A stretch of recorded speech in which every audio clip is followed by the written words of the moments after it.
but I can't use my page anymore that I have my notes on because it's kind of littered in blood. Mess, Yeah, we just kind of keep that to ourselves, but nonetheless, good to go. That's some sideline reporting right there. Rob Ray, the broadcaster on the ice level for the Buffalo Sabres, hit in the face with the puck. His glasses punctured the place between his nose, his brow, and he kept at it. Blood on the sheet and everything. This is interesting to see. Daily Sports Podcast, News, Narratives, Takes, Gambling. What's up?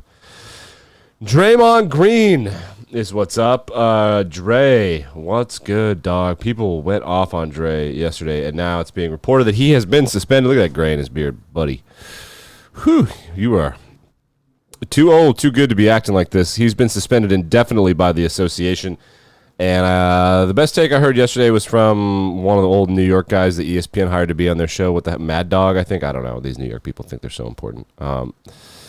He said the average fan is done with Draymond. Warriors people like basketball IQ. He's a great player. This is how it happens. He's got to control himself. But the average person is just like, dude, this guy is a fucking animal. He's got to stop this. And he is elite at what he does. There is a weird argument to say he's overrated and he's in the perfect situation for him. And if he were on a different team, then it wouldn't work, etc. But he's very, very important. He's also an incredibly important argument to people that say LeBron's championship over the Warriors should have an asterisk because he was hurt.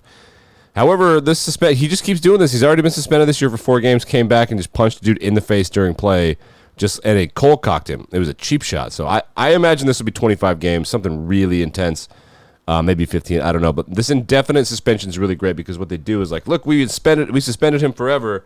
And then they're just like, oh, it actually was just like 9 games. Don't worry about it.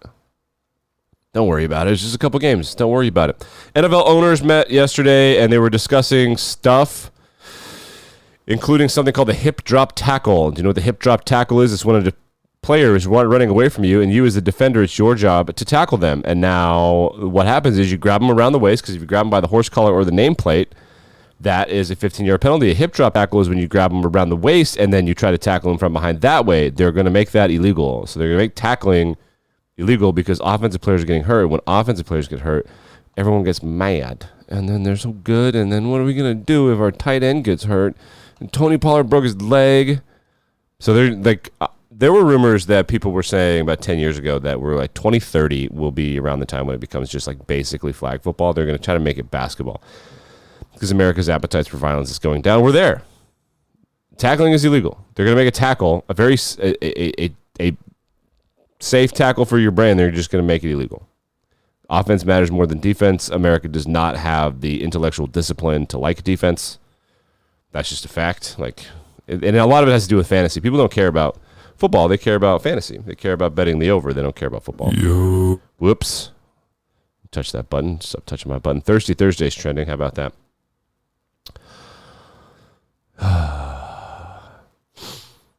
Yeah, so that's happening. They're also looked into the tush push. It doesn't seem like the tush push is as big a priority for the NFL owners.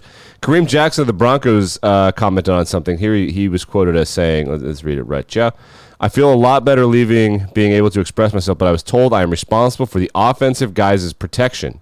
He had a meeting with Roger Goodell. So I'm not really sure how I protect myself, make plays, and protect him, the offensive player.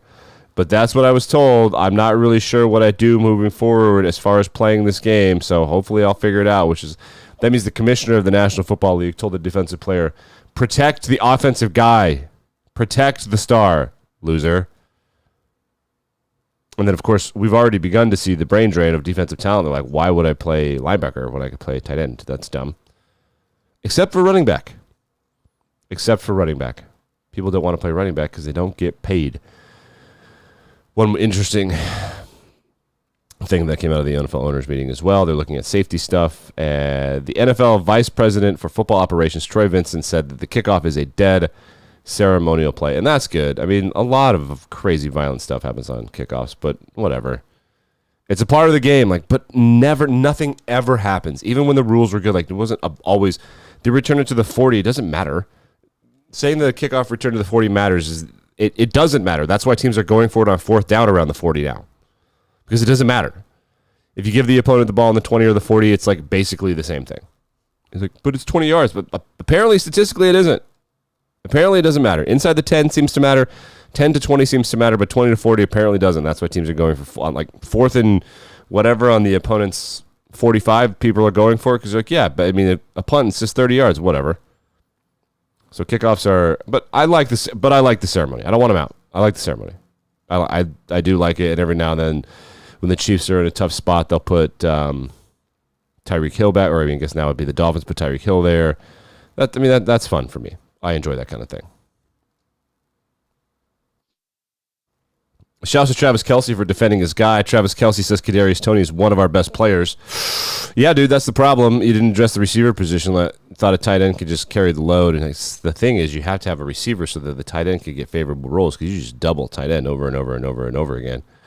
I just saw this. Giannis Antetokounmpo scored 64 points last night. That's a high number of points. And then the team that he did it to, the Indiana Pacers, stole the basketball so that he couldn't keep it. And then Giannis lost his mind. So this from Rit Holtzman says some unhinged commentary. Let's hear the unhinged commentary about this. Physical at both ends of the floor, and if a wayward elbow catches somebody in the nose, if a forearm shiver catches a too cocky wannabe superstar in the chest, so be it. What? He said accidentally elbow this guy? All right. Good for you, I guess. Some local announcer no one cares about. So let's see. Here's the Bleacher Report tweet.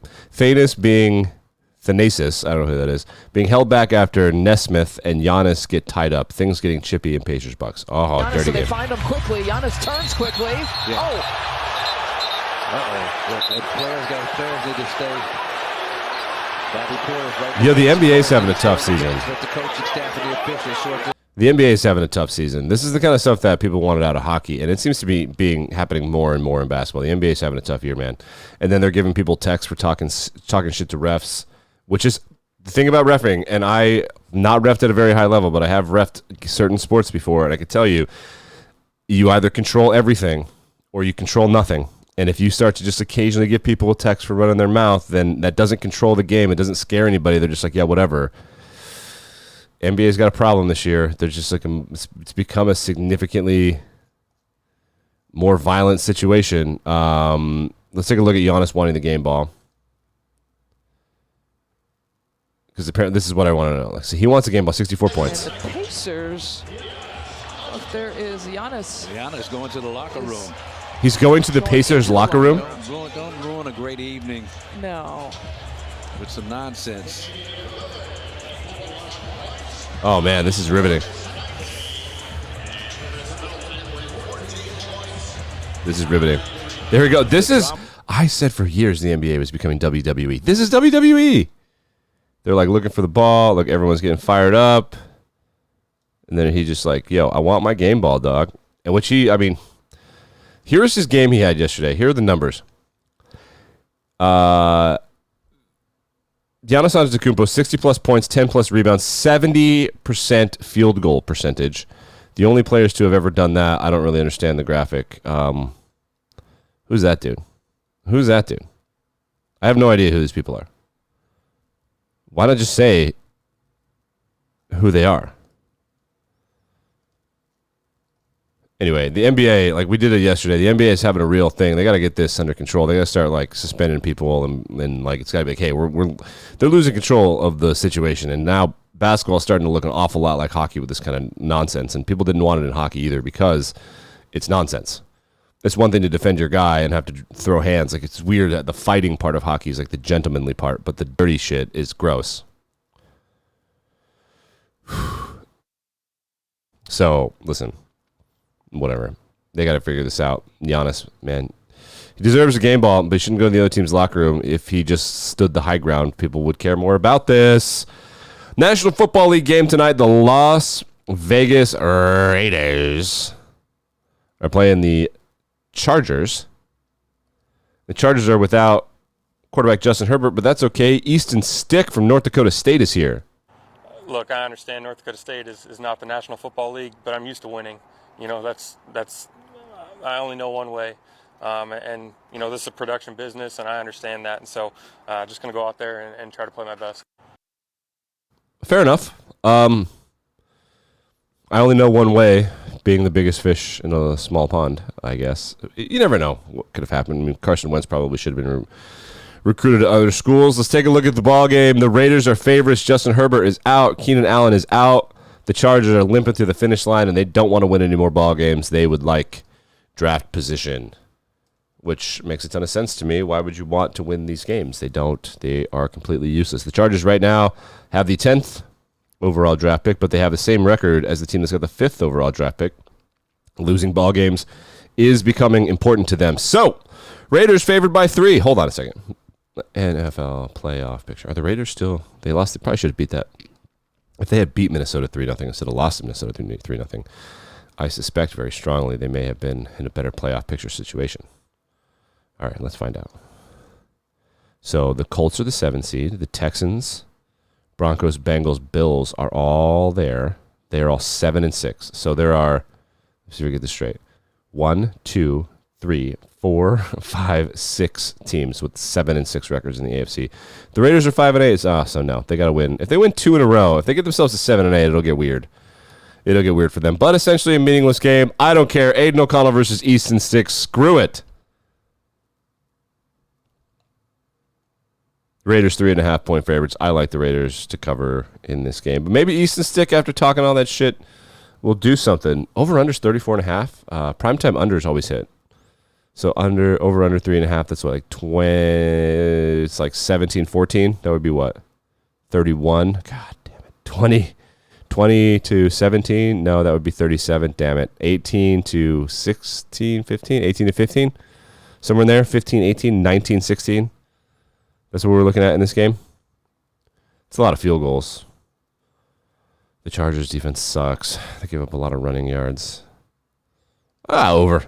Screw it. Too young. Too young to bet the under for now. You should probably bet the under. But the Raiders covering makes sense to me. I think the Raiders with their interim head coach are trying harder, and they don't seem to understand that losing this ball game, if we go to Tankathon, super important. Where's the Raiders draft pick? They're 6th right now. Man, really big loss. Really big loss coming up for the Raiders. All right, back and better than ever for Football Friday.